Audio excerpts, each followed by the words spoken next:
नमस्कार, आप देख रहे हैं टेक्सटाइल टाइम्स। मैं हूं आपके साथ डूंगर सिंह सोडा लेकर हाजिर हूं हमारी खास पेशकश हम तो बोलेंगे। आज हमारी खास पेशकश में मुद्दा है सूरत कपड़ा बाजार में चीटर व्यापारी दलाल गैंग सक्रिय। जी हां, सूरत कपड़ा बाजार में चीटर व्यापारियों के कारण दूसरे राज्यों से आने वाले व्यापारियों की कम कीमत में ब्रांडेड चीज पाने की मनोवर्ती भी जिम्मेदार है।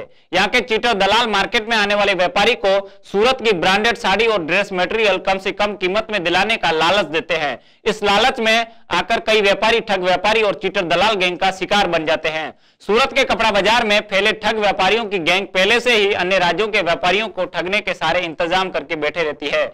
ऐसे में कई बार दूसरे राज्यों से आने वाले व्यापारियों की कम कीमत पर कपड़े लेने का लालच उनका काम सरल कर देता है और दूसरे राज्यों से आने वाले व्यापारियों को दलाल होटल पर या मार्केट क्षेत्र में मिलने के बाद उसे सूरत की ब्रांडेड साड़ी और ड्रेस मटेरियल 200-300 रुपए में दिलाने का झांसा देता है। व्यापारी को विश्वास देने के लिए अलग अलग ब्रांडेड कंपनियों के विजिटिंग कार्ड भी बनाकर रखते हैं, जिसमें उन्हें सेल्समैन बताया गया होता है।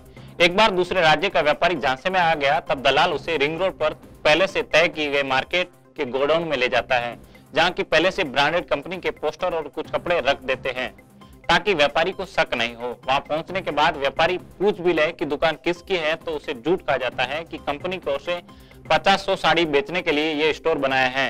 वहां बैठा चीटर व्यापारी इस तरह से बातें करता है कि किसी को शक नहीं हो सके।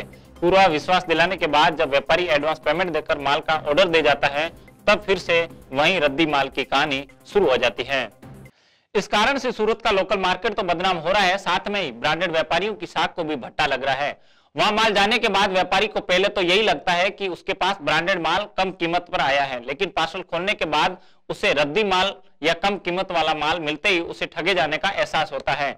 इस तरह से ठगी का शिकार बनने वाले कई व्यापारी ने ब्रांडेड कंपनी से संपर्क कर शिकायत भी दर्ज कराई और कुछ ने तो माल भी वापस भेजा। अंत में मकसद और खोज के बाद उन्हें चीटर गैंग द्वारा ठग लिए जाने का एहसास होता है। सूरत, जो कि भले ही पॉलिस्टर साड़ी और ड्रेस मटेरियल का हब है, उसे भी अभी अंतर्राष्ट्रीय स्तर पर अपनी पहचान बनानी है।